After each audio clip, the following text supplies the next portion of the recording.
Hi, welcome to Beard Week and something to talk about. My name is Taco. I talk about A Song of Ice and Fire stuff. If you don't know what's going on here, this is what's going on. Definitely spoilers for the books, kind of for the show. I actually think at all for the show. Maybe a little bit. The fact that Danny's plot is a thing, I guess. All right. We are doing Beard Week, where today it's Friday, and I'm covering Bloodbeard, right? From the Company of the Cat. And Saturday I'll be covering Greenbeard. 2 beards. but we're going with Bloodbeard today.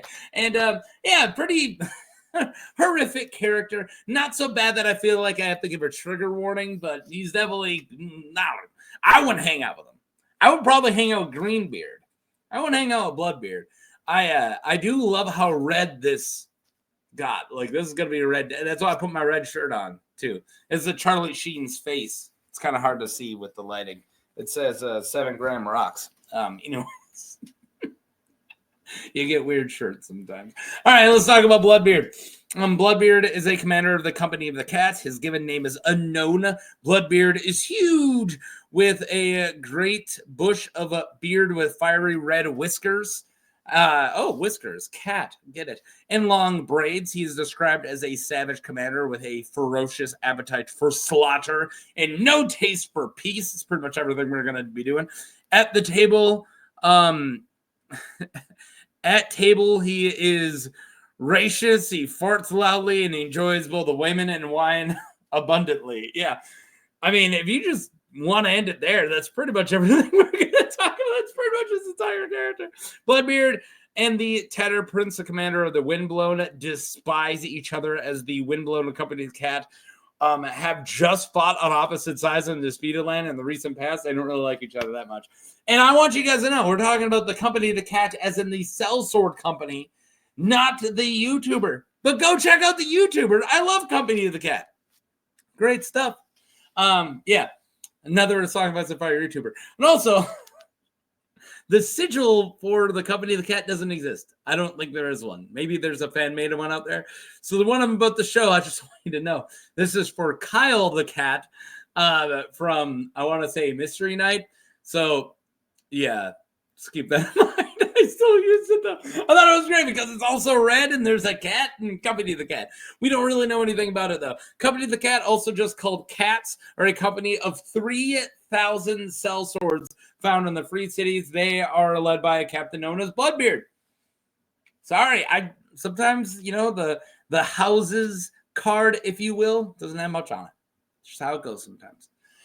Fall of Astapor. I got an Astapor. After the fall of Astapor, Daenerys Targaryen's free cities, slaves, frees the cities. There we go. Frees the city's slaves, and they name a council to the rule of the city. Cleon, who I believe I've covered, of the council, slays the council after Daenerys departs, however, and proclaims himself king. I've covered Cleon the Great, right? Think so.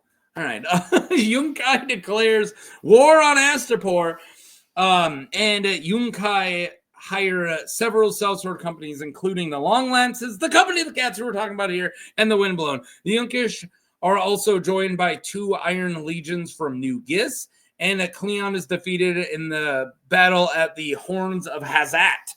The armies of the Yunkai descend on Astapor, and then when Cleon commands the Astapori to march on Yunkai, we already did that. The Butcher King is slayed and cut 8 days later. Yeah, that's at the Horns of Hazat. So that I'm covering that twice. Inside a desperate city, the Green Grace has a vision of the dead King Cleon will deliver Astapor to from Yunkai. Yeah, no, some visions you just ignore, right? Like, sometimes when you get really, really messed up and then you have a vision like, I had a vision, I was riding a giant Twinkie through the clouds with Sasquatch. Might have had that vision before. I don't think it's a premonition, and if it is, it's not one that needs to come true. So a person who already died somehow leading the troops, just don't follow that vision. Just saying. Maybe I'm just Maybe I'm just faithless. I definitely am. Yeah. So another man declares himself Cleon the Second, but his throat is cut 8 days later. I jumped through that. Yeah. Yeah. I like messed up earlier. Oh, it happens. So yeah. The despairing Astapor heed the vision and attempt to break the siege. Cleon's corpse is strapped onto the back of a starving horse to lead Astapor's new inferior unsullied outside the city's gates. The Windblown and company to the cat are a horse in a minute, and however they thunder down the Astapor flanks, and the battle is rather fast, and the city falls. There we go. And Kago kills the already dead Cleon. And I have done a video for Kago Corpse Killer. I know that for sure. The fragile piece, must be Italian. Bloodbeard is present at the reopening ceremonies of the fighting pits in Meereen, where... Wait. I'm reading these out of order. We're not at fragile peace yet. We're still at feasting in Meereen. Ooh. That was going out of order. Here we go. Bloodbeard is disappointed when peace is declared after Queen Daenerys Targaryen marries Hizdahr Zolorak, who I will just call the Lorak, as he was looking forward to sacking Meereen. Yeah, he's like, I'm going to attack Astapor, and then I'm going to attack Meereen, but he doesn't get to. Hizdahr the Lorak holds a feast in Meereen with the Yunkish lords and the Sellsword companies in attendance. To sign the peace and to celebrate the intimates reopening of the fighting pits. However, the sellswords and slaves from Yunkai and its allies are still besieging Meereen at the same time. Just as in Meereen, the bloody flux has been affecting the Yunkish troops as well. Yeah, everybody's getting sick. There's a siege going on. You guys are going to feast. The Yunkai have brought representatives from the 4 sellsword companies to serve them. The Tatter Prince for the Windblown, Gylo Regan from the Long Lances, and Bloodbeard from the Company of the Cat, and Brown Ben Plum from the Second Sons. I covered Brown Ben a long time ago. I should recover Brown Blen. Brown Blen? Blum, Blum, Plum. Daenerys observes Bloodbeard during the festivity as loud and huge, and she watches him burp and fart like a thunderclap and pinch and fondle every serving girl within reach. So, I knew he's mentioned in this chapter. That's all I know. Because I see in the wiki, it's like in this chapter, she observes him. So I'm like, I wonder what she observes of him. And then I'm like, that's probably where we get the description. I'm going to do it. It's a nice size chapter. So I'm like jumping all around, listening to it. David Reed's YouTube. Check it out. That's where I get my Song Bus and Fire listening. And I'm like jumping all over the place. And finally, I'm like, oh, she's thinking they're describing the sellsword guys. So I'm like, here we go. And it's like Bloodbeard. He burps really loud and he farts like a thunderclap and he touches every chick who walks by. And I'm like, glad I worked so hard for that sentence. Also, George just trolls us sometimes, right? George, we love him so much and we love his writing and we pine over these books. Look at me right now. That's what I'm doing. My entire hobby is based around ripping apart these books. And he just writes sentences like farts like a thunderclap. He just gets away with it. He's getting away with it. All right, so here we go. Later, when seeking counsel from Barristan Selmian, which sellsword company they can flip to their side, when she mentions the Company of the Cat, he frowns and says, Bloodbeard, if it please your grace, we want no part of him. Your grace is too young to remember the 9 penny kings, but this Bloodbeard is cut from the same savage cloth. There is no honor in him, only hunger, for gold, for glory, for blood. She thinks if Bloodbeard is the greediest, then he's probably the easiest to sway. But she does value Selmy's counsel and doesn't go with it.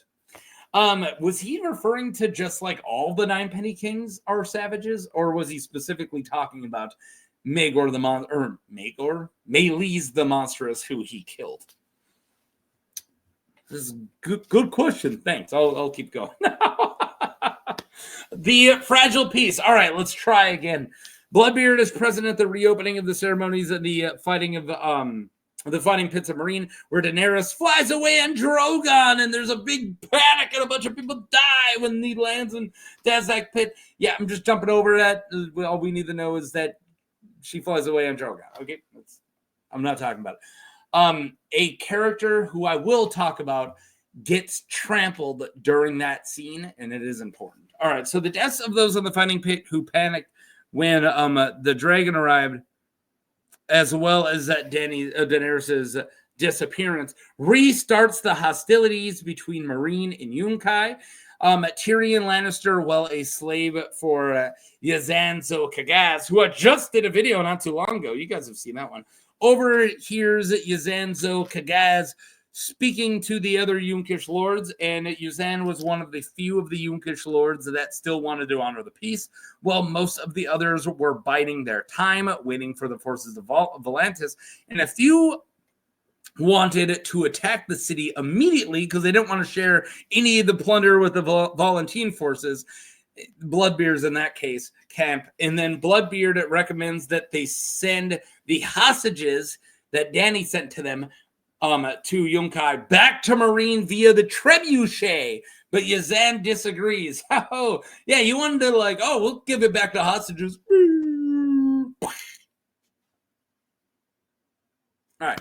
However, Yazan dies of the Pale Mare only days later, and after his death, the Wise Masters rotate the supreme command among themselves. We're getting there. The Lorax court. He speaks for the trees. Barristan attends Hizdahr Lorax court under the unease that Daenerys Targaryen's absent brings. So this is, remember, she flew away with Drogon. That's where we are. 3 Wise Masters envoys from Yunkai arrive, along with their sellsword Bloodbeard, to talk to Hizdahr. Bloodbeard had a sack over one of his shoulders, and he also has the look of murder on his face. Ooh. Sell me, I Bloodbeard thinking he gave thinking to give him half a reason to dance or dance to dance, and they will see who is dancing at the end. Yeah, what I mean by that is Selmy just hates Bloodbeard. Probably reminds him too much of Maelys Monstrous, and he killed him once too. You guys remember? I did a video for Maelys. Everybody, have I come? All right, so jeez, a new hobby. Barristan is literally like, look at Bloodbeard. Give me your reason, buddy. Just make a sudden. I will fight you. Look at me wrong. It's pretty much. It's like, oh, there'll be a dance, and I'll be the last one dancing. Like, Selmy has those thoughts. It's pretty good stuff. Yeah, so Selmy's like, give me a reason, yo. And then Renzak Morenznak steps at these names, step forward and trying to say, they understand. All right, let's talk. We understand.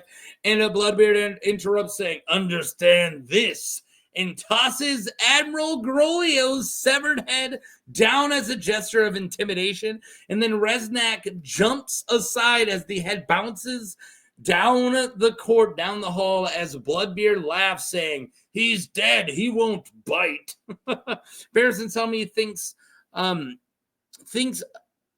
of other kings that he had served, and they would have either ordered Bloodbeard's arrest or execution. But the Lorak, however, just sits frozen, still, and stutters and stammers, having he stutters and stammers, and he says, we are not pleased. Barristan's like, goes through all the different, like, oh, this king would do this king would do this, the Mad King would probably just have a bird, and then he's like, what will the Lorak do? And he's like, I don't like it. Strong king there, Hizdahr. What do you think I call you the Lorak? I don't respect you. That's what I'm getting at. Where was I? He just sits frozen, says he's not pleased. A slaver, one of them, reads a parchment from the master saying that his death is payback for the death of Yurkaz Zo Yunzak, who was trampled by turtles, trampled by the mob when Drogon landed in the pit. They released 3 hostages as a sign of peace, though. They're like, well, this isn't a sign of war. This is just one of the hostages died, and this is it. So he's saying Grolio was just blood for blood. One of our guys died. We got to kill one of your guys, but we're going to release 3 hostages as a sign of respect. So Selmy watches Bloodbeard thinking he came to sack the city, and Hizdahr's peace has cheated him of his plunder. That's great. He's came to sack the city, and then Hizdahr's peace cheated him of his plunder, and he will do whatever he must to start the bloodshed. Hizdahr does nothing in the reaction to Bloodbeard's provocations, and he just says that he will consult with his council. I'm going to go consult my council. Plots and conspiracy. The 3 Dornishmen leave, so I'm talking about Quentin Martell and his 2 companions, Garrus Drinkwater and Archibald Ironwood, or the 3 Dornishmen, leave to go meet with the Tattered Prince an hour before sunset, bearing weapons. At the end of the meeting, the Tattered Prince tells Quentin Martell that Bloodbeard is urging the Yunkai to send Hizdahr another of the hostages' heads. So yeah, they're just warned, like, Bloodbeard's trying to start this fight. Barristan meets with Shakaz Mo Kendak, the Shape Paid, I'm pretty sure, again, and they go through their plan to seize Hizdahr and the city. Yeah, they're doing a little mutiny, and they have it, and then have it ruled by a council until Daenerys' return. Shahaz, I said Shagaz last time. Shahaz reveals that he was present in the throne room, most likely one of the brazen beasts, right? When Bloodbeard and the slaver lords made their insult, in that he and every one of the brazen beasts present would have killed the Yunkish delegation in an instant if Hizdahr has given the command. Yeah, he just didn't. Raging that the Yunkish would never have dared to do such thing to Daenerys. The Shape Pate goes on to explain to Sir Barristan that Hizdahr's horrified reaction to Grolio's severed head was a shame, and that the hostages of Hizdahr's Lorak kin were the only ones returned unharmed. Yeah, he's insinuating they only released his because he's working with them, right? The slavers couldn't care less about Yunzak's death in the pit, and that this whole thing is just arranged to give Hizdahr a pretense to kill the Queen's dragons before the Valentine's fleet arrives, and Selmy claims that he will not let that happen. Yeah, sorry, I missed that part out. They said, you need to kill the dragons, and it looks like Hizdahr is, contemplating it. And the Shade Pate says that Hizdahr is probably working with the Council of Slavers, right? The Great Master, whatever masters they are, just to, all right, you give me back, you kill Grolio. He doesn't care. Hizdahr doesn't care about Grolio. I've done a video for Grolio too. You kill Grolio. Sorry that we killed one of your dudes, but everybody knows it was an accident. But pretend like you don't know it's an accident. Kill my guy. Return my kin. Right? The 3 hostages were related to Hizdahr. And then I'll kill the dragons. We'll make this all work out. And then we'll go to the Winchester for a pint. Until this all blows over. All right. That's it. That's all we got for Bloodbeard. That's in. So, yeah. Let's get into my final slide. How long will he last? Probably not long. I found a small Reddit post by Toaster Retribution. That's a great name. Called Ben Plum, Tatters, and Bloodbeard, predicting that Tatters and Plum will switch sides. Sorry, there goes a yawn. Oh my God, I'm sorry, guys. I've been fighting it this whole time. I still have a brand new kid. He's only a couple weeks old. I don't sleep too much.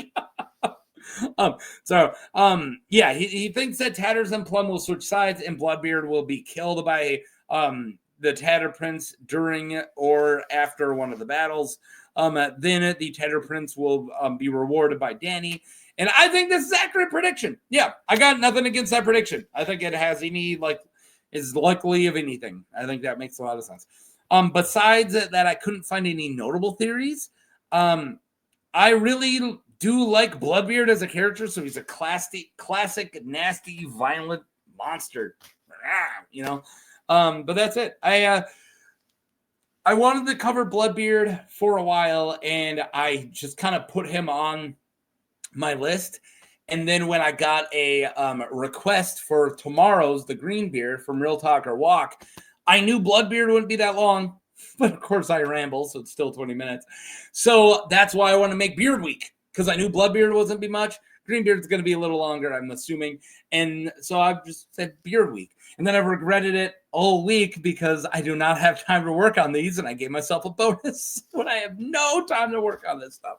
So, yeah, here we go. You guys have a good one. I hope you enjoyed Bloodbeard. And, yeah, like and subscribe. Peace.